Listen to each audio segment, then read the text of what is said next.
Praise lord. సామెతలు 8. జ్ఞానము ఘోషించుచున్నది, వివేచన తన స్వరమును వినిపించుచున్నది. త్రోవ ప్రక్కన రాజవీధుల మొగలలోను నడి మార్గములలోను అది నిలుచుచున్నది.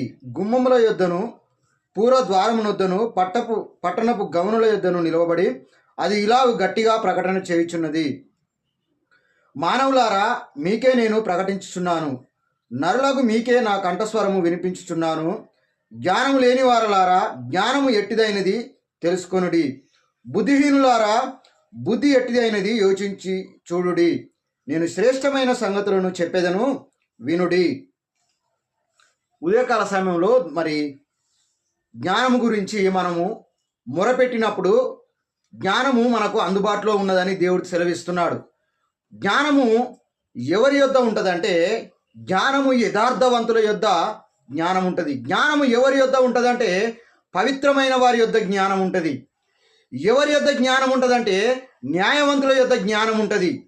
అంటే అజ్ఞానమును ప్రేమించేవారు, అన్యాయం చేయువారు, అక్రమం చేయువారు, దేవునికి యథార్థంగా లేనివారు, వారు జ్ఞానమునకు వ్యతిరేకులు.